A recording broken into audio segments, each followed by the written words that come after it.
ಅಮೆರಿಕಾದ ದಾಳಿ ಮುಂದುವರಿತಾ ಇದ್ದು ಇರಾನ್ ಕೂಡ ತನ್ನ ಪ್ರತಿ ದಾಳಿಯನ್ನ ಮುಂದುವರಿಸ್ತಾ ಇದೆ. ಹೊಸ ಟೆಕ್ನಾಲಜಿಯೊಂದಿಗೆ ಯುದ್ಧವನ್ನ ಸಾರೋದಕ್ಕೆ ಇಸ್ರೇಲ್ ಸನ್ನದ್ಧ ಆಗ್ತಾ ಇದೆ.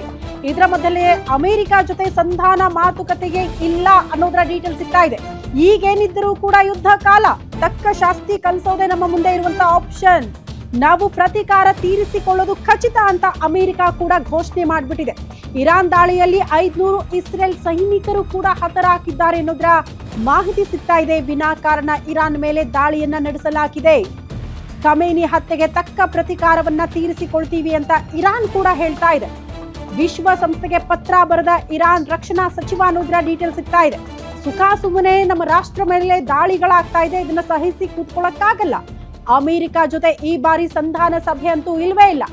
ಈಗೇನಿದ್ರು ಕೂಡ ಯುದ್ಧ ಕಾಲ, ತಕ್ಕ ಶಾಸ್ತಿ ಕಲಿಸ್ತೀವಿ ಅಂತ ಇರಾನ್ ಕೂಡ ವಿಶ್ವಸಂಸ್ಥೆಗೆ ಪತ್ರ ಬರೆಯೋ ಮೂಲಕ ತನ್ನ ನಡೆಯನ್ನ ಬಹಳ ಸ್ಪಷ್ಟವಾಗಿ ತಿಳಿಸ್ತಾ ಇದೆ ಅನ್ನೋದರ ಡೀಟೇಲ್ ಸದ್ಯ ಸಿಗ್ತಾ ಇದೆ.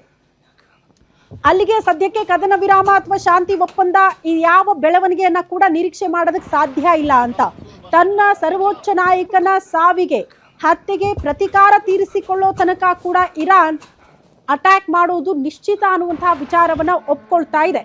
ಬಟ್ ಈ ರೀತಿ ದಾಳಿಗಳಾದಾಗ ಅದನ್ನ ಸುಮ್ಮನೆ ನೋಡ್ಕೊಂಡು ಕೂತ್ಕೊಳ್ಳುವಂತ ಎರಡು ರಾಷ್ಟ್ರಗಳು ಅಲ್ಲ. ಇಸ್ರೇಲ್ ಕೂಡ ದಾಳಿ ಮಾಡ್ತಾ ಇದೆ, ಅದರ ಜೊತೆಗೆ ಅಮೆರಿಕ ಕೂಡ ದಾಳಿ ಮಾಡ್ತಾ ಇದೆ.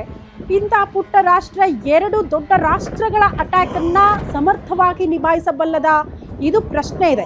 ಈಗ ತಾನೇ ನನ್ನ ಸಹೋದ್ಯೋಗಿ ದಿಲೀಪ್ ಎಕ್ಸ್ಪ್ಲೇನ್ ಮಾಡ್ತಾ ಇದ್ರು, ಇರಾನ್ ಬಳಿ ಹೇಳಿಕೊಳ್ಳುವಂತ ಯುದ್ಧ ಉಪಕರಣಗಳು ಇಲ್ಲ, ನೆಚ್ಕೊಂಡಿರೋದು ಜಸ್ಟ್ ಕ್ಷಿಪಣಿಗಳನ್ನ ಮಾತ್ರ. ಅದನ್ನ ಇಟ್ಕೊಂಡು ಸಮರ್ಥವಾಗಿ ಈ ಪರಿಸ್ಥಿತಿಯನ್ನ ನಿಭಾಯಿಸೋದಕ್ಕೆ ಸಾಧ್ಯನಾ, ಇದನ್ನ ತಡೆಯೋದಕ್ಕೆ ಸಾಧ್ಯನಾ, ಇದೆಲ್ಲವೂ ಕೂಡ ಪ್ರಶ್ನೆ ಇದೆ. ಗೊತ್ತಿಲ್ಲ. ಪರಿಸ್ಥಿತಿ ಕೈ ಮೀರಿ ಹೋಗುವಂತಹ ಸಾಧ್ಯತೆಗಳು ನೋಡೋದಕ್ಕೆ ಸಿಗುತ್ತೆ. ಮತ್ತೊಂದು ಯುದ್ಧಕ್ಕೆ 3 ರಾಷ್ಟ್ರಗಳು ಸಾಕ್ಷಿ ಆಗ್ತಾ ಇರೋದಂತೂ ನಿಶ್ಚಿತ. ನಿಮ್ಮೂರಿನಿಂದ ವಿಶ್ವ ಮಟ್ಟದವರೆಗೆ ರಾಜಕೀಯ, ಸಿನಿಮಾ, ಸ್ಪೋರ್ಟ್ಸ್ ಯಾವ ಸುದ್ದಿಯೂ ಮಿಸ್ ಆಗಲ್ಲ. ಬರೀ ಸುದ್ದಿ ಅಷ್ಟೇ ಅಲ್ಲ, ಜೊತೆಯಲ್ಲೇ ಇರುತ್ತೆ ವಿಶ್ಲೇಷಣೆ.